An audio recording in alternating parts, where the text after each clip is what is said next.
Salut à tous, aujourd'hui on se retrouve pour parler de... Une minute. Ah bah voilà, putain. Je me disais bien, il l'a cherché de partout. Oh, un clown.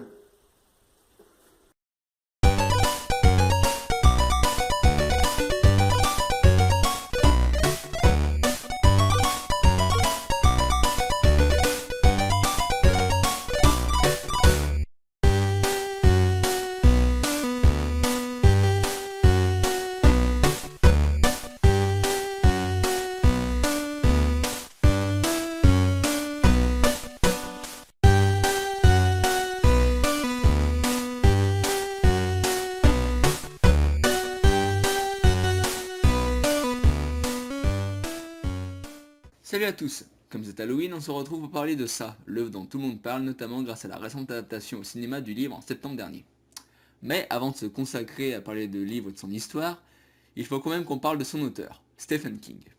Stephen King donc est un auteur américain né en 1947 dans le Maine et qui va rapidement très jeune se réfugier dans la littérature fantastique où il va se mettre à écrire à 12 ans des histoires et des nouvelles. En continuant ses études, il va rencontrer sa femme et après avoir terminé ses études, il va travailler en tant que concierge et en tant que professeur d'anglais, ensuite tout en continuant d'écrire des petites histoires dans son coin. Et c'est justement à 26 ans que sa femme va tomber sur un texte qu'il avait jeté à la poubelle, qu'elle va trouver génial, et qui va devenir d'ailleurs Carrie, son premier livre. Ce livre va le rendre extrêmement connu et il va abandonner son boulot de professeur pour rester écrivain. Et il va notamment être l'auteur de livres assez connus comme Shining, Running Man, La Ligne Verte, Christine, Marche ou Crève, qui vont être adaptés en film, comme par exemple aussi La Tour Sombre récemment. Mais aussi, il a été l'auteur de ça. L'histoire de ça donc commence en 1958 à Derry, une ville dans le Maine, un jour pluvieux, où on va faire la rencontre de Bill et George Denbrough, deux frères. George, le petit frère, va alors voir son grand frère pour lui demander de lui faire un bateau en papier pour jouer sous la pluie, ce que Bill, malgré le fait qu'il soit malade, accepte de faire. Il lui fait donc un joli bateau de papier. George, malgré le fait qu'il soit triste de ne pas pouvoir jouer avec son grand frère, va quand même dehors faire naviguer son bateau sous la pluie. C'est alors qu'il va faire la rencontre de Pennywise. Quand on parle de ça, beaucoup de monde vont associer l'histoire avec cette scène de rencontre entre Georgie et le clown Pennywise dans les égouts. Cette scène est en effet rapidement devenue culte grâce à son adaptation à la télé en 1990, mais surtout aussi grâce à l'adaptation en film en 2017. Ces deux adaptations justement apportent une vision différente de la même scène chacune. Dans le téléfilm, Pennywise est représenté sous le trait d'un gentil clown assez classique. Enfin, gentil pas trop non plus. Ce qui permet de rendre la scène assez réaliste, puisque le petit garçon va rapidement devenir ami avec le clown, même s'il ne l'a jamais vu auparavant. Alors qu'en 2017, Pennywise a un tout autre design, beaucoup plus effrayant. On pourrait alors se dire que n'importe quel gamin aurait fui en voyant ce truc dans les égouts, mais le film met surtout l'accent sur un aspect important de ça. Le fait que ça hypnotise en sorte un peu ses victimes, puisque Georgie va sentir des odeurs de cirque et va aussi entendre une musique de cirque en même temps qu'il parle au clown, ce qui va le rassurer et ce qui va faire en sorte que son clown devienne son... Ah oui, et Georgie se fait bouffer le bras.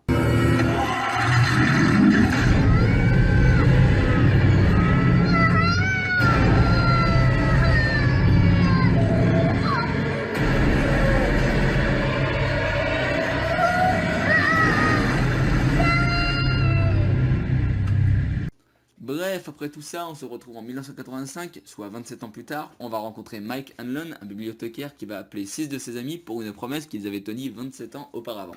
Vous l'aurez compris, ces 6 amis et Mike Hanlon vont être nos personnages principaux. Voici donc.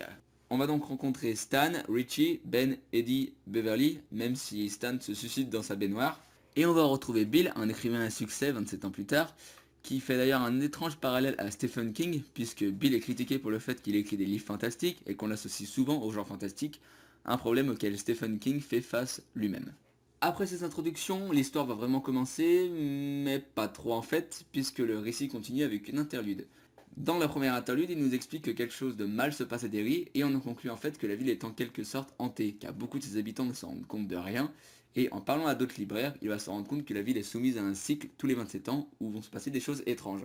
Et bon, faites pas genre de pas savoir c'est quoi ces trucs étranges, vous savez tous que c'est ça. On retourne en 1958 où on va faire la rencontre de Ben, petit, qui vit son dernier jour de cours avant les grandes vacances, et qui en sortant de l'école va essayer de vite se réfugier à la librairie pour ne pas se faire attraper par Henry Bowers. Henry Bowers, un personnage qui est juste diabolique, qui joue un peu le rôle d'une brute aux 6 enfants, et qui va faire plusieurs apparitions dans le récit pour à chaque fois les emmerder, et justement là il va crever le bide à Ben. Bref, après tout ça, Ben va rencontrer Bill, Eddie, Stan, Richie et Bev. Ils vont rapidement devenir amis et former le club des ratés. Ils vont tous vivre des trucs hyper chelous, comme par exemple Richie et Bill qui vont voir un album photo, leur faire des clins d'œil et cracher du sang à leur figure. Eddie qui va rencontrer un lépreux qui va vouloir lui sucer la bite.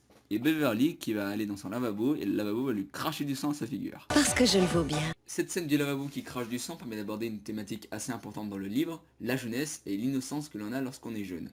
En effet, pendant tout le récit, les enfants vont être confrontés eux-mêmes face à ça, et à aucun moment un adulte ne va être là pour les aider.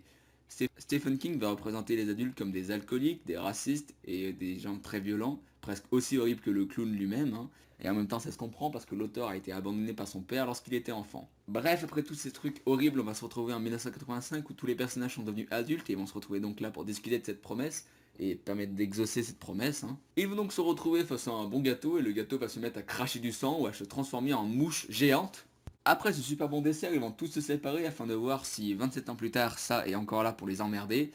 Et je vais m'arrêter ici. Ouais, ça serait un peu con de ma part de tout vous dire l'histoire parce qu'elle est vachement intéressante à lire et parce qu'il y a plein de surprises et plein de détails que je ne vous ai pas dit qui méritent vraiment le coup. Le livre a bien évidemment fait beaucoup parler de lui à sa sortie en 1987, puisqu'il a reçu un World Fantasy Award et qu'il a été publié en France 2 ans après sa sortie aux US. Une adaptation en film donc a rapidement pris forme en 1990 qui a été réalisée par Tommy Lee Wallace avec notamment Tim Curry dans le rôle de Pennywise et justement aussi on a eu le film réalisé par Andrés Muschietti et avec Bill Skarsgård dans Les Traits du Clown. L'œuvre a toujours su faire parler d'elle notamment grâce à Pennywise qui a permis aux coulrophobes de faire ressurgir leur peur sur les écrans et même si dans le livre ça n'est pas uniquement un clown mais plus un monstre qui se métamorphose en peur de ses victimes, force est de constater que c'est son clown qui a le plus marqué les esprits. Et en effet, il a tellement marqué les gens que des associations et le monde du cirque en général s'en est plaint, notamment suite à la sortie du film récent, parce que ça faisait du mal à leur business et que plein de clowns faisaient pleurer les enfants. Comme quoi, pas la peine de chercher des têtes horribles ou des monstres mal foutus pour faire peur, hein. Un simple clown, ça nous fout plus les chocottes qu'autre chose. Le fait est que le livre est extrêmement long, 1100 pages presque, et que ça serait du gâchis de tout vous dévoiler en une vidéo. Du coup, et franchement, hein, allez lire le bouquin. Déjà parce qu'il est bien plus différent des deux films, hein. Il est 100 fois plus trash et beaucoup plus glauque, et avec des personnages qui sont plus développés, comme celui de Mike qui dans le film de 2017 est un peu absent, alors que dans le livre il est hyper important et hyper charismatique. Mais aussi parce que à travers cette histoire horrifique, Stephen King aborde moult sujets, la jeunesse, la peur d'être adulte, et la peur tout court d'ailleurs. Le livre est disponible en e-book, en livre de poche, en grand format, en audio-livre, franchement il n'y a aucune raison de ne pas lire maintenant.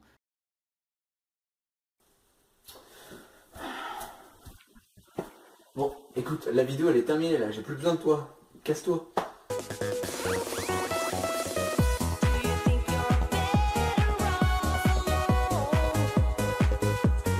Alors, en plus tu te fous de ma gueule là, t'es sérieux à danser là?